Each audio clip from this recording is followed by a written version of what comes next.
Hello' friends, welcome to Yes exam crack. আজিৰ এই ভিডিঅ'টোত আপোনালোকলৈ লৈ আহিছোঁ মই অসম চৰকাৰৰ অধীনত যদি কোনোবা এছিষ্টেণ্ট প্ৰফেচৰ হ'ব বিচাৰিছে বা লাইব্ৰেৰিয়ান হ'ব বিচাৰিছে, অসমৰ যিকোনো কলেজ, প্ৰভিঞ্চিয়েলাইজড কলেজ হওক বা মডেল কলেজ হওক, গভমেণ্ট মডেল কলেজ হওক, যিকোনো কলেজত আপোনালোকে যদি এছিষ্টেণ্ট প্ৰফেচৰ হ'ব বিচাৰিছে, তেতিয়াহ'লে আপোনালোকৰ ন্যূনতম কিমানখিনি কোৱালিফিকেশ্যন লাগিব, মানে মিনিমাম কোৱালিফিকেশ্যন কিমান লাগিব, আজি এই ভিডিঅ'টোত আপোনালোকে চালে গম পাব। এইখন হৈছে লেটেষ্ট গাইডলাইন, য'ত 24 জানুৱাৰী 2022 ওলাইছে। বা গাইডলাইনত আপোনালোকৰ সেইটো থাকে, মাৰ্কিং ছিষ্টেমটো থাকে, কেনেকৈ আপোনালোকে ইণ্টাৰভিউত মাৰ্কিং ছিষ্টেমটো থাকিব সেইটো থাকে। কিন্তু আমি আজিৰ এই ভিডিঅ'ত মিনিমাম কোৱালিফিকেশ্যনটো ডিছকাছ কৰিম। এলিজিবিলিটি কোৱালিফিকেশ্যন ইয়াতে আপোনালোকে চালে নিশ্চয় দেখা পাব এলিজিবিলিটি কোৱালিফিকেশ্যন বুলি দিয়া আছে। ইয়াত ফাৰ্ষ্ট কোৱালিফিকেশ্যনটো কি আছে, মানে আপুনি এছিষ্টেণ্ট প্ৰফেচৰ হ'বৰ কাৰণে এপ্লাই কৰিবৰ কাৰণে কিমানখিনি যোগ্যতা আছে লাগিব, বা আপোনাৰ যোগ্যতা আছে নেকি এই এছিষ্টেণ্ট প্ৰফেচাৰৰ কোৱালিফাইড কৰাৰ কাৰণে, এইখিনি চালে আপোনালোকে নিশ্চয় গম পাই যাব। এতিয়া চাওক, আপোনালোকে প্ৰথম number 1টো good academic record as defined by the concerned university with at least 55% marks or an equivalent grade in a point scale at the master degree level in a relevant subject for an Indian university or an equivalent degree from an accredited foreign university. এইটো point কি বুজাইছে যে আপোনালোকৰ জানে যে assistant professor হ'বৰ কাৰণে minimum qualification master degree লাগিব। আপোনালোকৰ PhDটো কম্পালচৰি নহয়।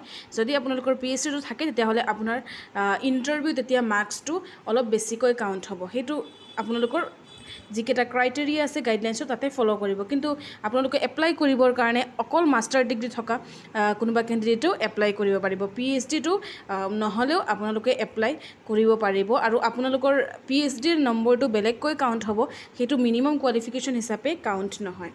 আৰু এই পইণ্টটোৱে বুজাইছে যে আপোনালোকে যিকোনো এখন ইউনিভাৰ্চিটি হওক, ষ্টেট ইউনিভাৰ্চিটি হওক, চেণ্ট্ৰেল ইউনিভাৰ্চিটি হওক বা ফৰেইন ইউনিভাৰ্চিটিৰ পৰা এটলিষ্ট মাষ্টাৰ ডিগ্ৰীত আপোনালোকৰ MA MSc বা MCom যি আছে, আপোনালোকে সেই যিখন ছাবজেক্টত আপোনালোকে মাষ্টাৰ ডিগ্ৰী কৰিছে তাতে এটলিষ্ট কমপক্ষেও 55% মাৰ্কছ আপোনালোকৰ থাকিব লাগিব। 55% মাৰ্কছটো হৈছে নৰ্মছ। এই নৰ্মছটো নাথাকিলে আপোনালোকে এপ্লাই কৰিব নোৱাৰিব।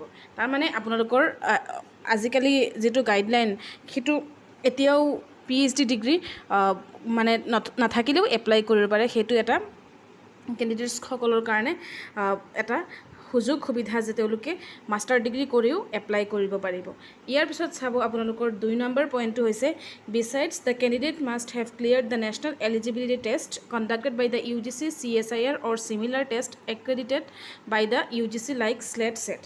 এই পইণ্টটোত কৈছে অকল মাষ্টাৰ ডিগ্ৰীৰ 55% থাকিলে নহ'ব। যদি সেইজন কেণ্ডিডেটে নেট হওক বা UGC নেট হওক, UGC NET normally arts commerce ছাবজেক্টকেইটাৰ কাৰণে UGC নেট কণ্ডাক্ট কৰে, আৰু নহ'লে CSIR নেট, যিটো মেইনলি ছায়েন্স ষ্ট্ৰীমৰ কাৰণে ফ'ল' কৰে।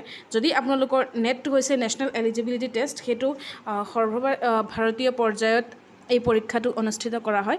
কিন্তু আপোনালোকে যদি স্লেট বা ছেট দিব বিচাৰিছে, যিটো আপোনালোকৰ আমাৰ অসমৰ নৰ্থ ইষ্টৰ স্লেট হয়, এনেকুৱা নৰ্থ ইষ্টৰ প্ৰত্যেকখন ৰাজ্য মিলি এই ষ্টেট এলিজিবিলিটি টেষ্ট হয়, সেইটোও যদি আপোনালোকে ক্লিয়াৰ কৰে, তথাপিও আপোনালোকৰ সেইটো মিনিমাম কোৱালিফিকেশ্যন হিচাপে ধৰিব পৰা যাব। কোনো কেণ্ডিডেটছে যদি 55% মাৰ্কছ পাইছে মাষ্টাৰ ডিগ্ৰীত, আৰু তেওঁৰ নেট বা স্লেট যিকোনো এটা নাই, যিকোনো এটা থাকিলে হ'ল। যদি নেট নাই, স্লেট দিব পাৰে। স্লেট কাৰোবাৰ নেট আছে, স্লেট নাই, তেনেকুৱা যিকোনো এটা থাকিলেই হৈ যাব। কিন্তু তেওঁ যদি অকল মাষ্টাৰ ডিগ্ৰী কৰিছে, তেওঁ এপ্লাই কৰিব নোৱাৰে। তেওঁৰ ন্যূনতম যি কোৱালিফিকেশ্যন, তাৰ ভিতৰত নেট বা স্লেট যিকোনো এটা তেওঁ ক্লিয়াৰ কৰিব লাগিব। তাৰপিছত আপোনালোকে চাব 3 নম্বৰ পইণ্টটো,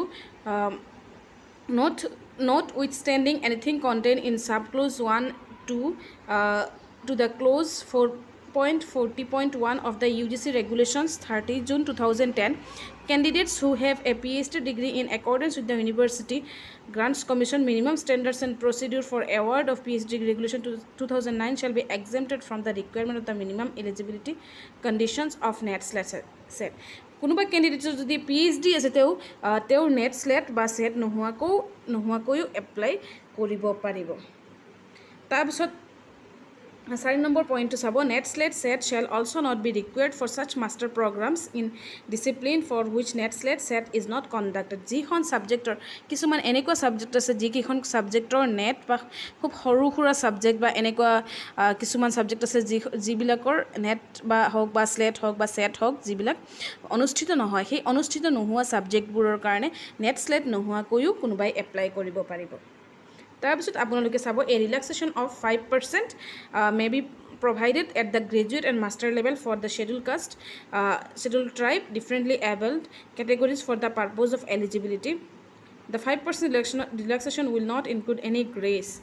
এই 5% ৰিলেক্সেশ্যন এটা দিয়া হ'ব যিসকলৰ ধৰি লওক scheduled caste SC আছে ST আছে বা PWBD আছে তেওঁলোকৰ কাৰণে 5% ৰিলেক্সেশ্যন হ'ব আৰু ইয়াতে চাব 6 নম্বৰ পইণ্টটো কি কৈছে the period of time taken by candidates to acquire MPhil or PhD degree shall not be considered as teaching research experience আপোনালোকে গাইডলাইনখন ভালকৈ চালে গম পাব যে তাতে মেট্ৰিকৰ পৰা আদি কৰি একেবাৰে মাষ্টাৰ ডিগ্ৰীলৈকে বা তাৰপিছত ৰিচাৰ্চ বুলি ক'লে PhD পাব্লিকেশ্যনছ এইখিনিতো যথেষ্ট নম্বৰ আছে তো সেইখিনিৰ ভিতৰত এটা ভাগ আছে যিটো হৈছে টিচিং এক্সপিৰিয়েঞ্চ আপোনালোকে যদি কোনোবা কলেজত পঢ়াইছে সেই পঢ়োৱা এক্সপিৰিয়েঞ্চখিনিও আপোনালোকৰ নম্বৰত যোগ হ'ব এবছৰত 1 নম্বৰকৈ যোগ হ'ব তেনেকুৱা লেটেষ্ট গাইডলাইন মতে আৰু সেই যিটো আছে মানে আপোনালোকৰ নাম্বাৰ কাউণ্ট হোৱাৰ সেইটো কোনোবা কেণ্ডিডেটছে যদি MPhil বা PhD কৰি আছে তেওঁ সেইখিনি সময়ত যদি এক্সপিৰিয়েঞ্চ আছে তেতিয়াহ'লে কাউণ্ট নহয়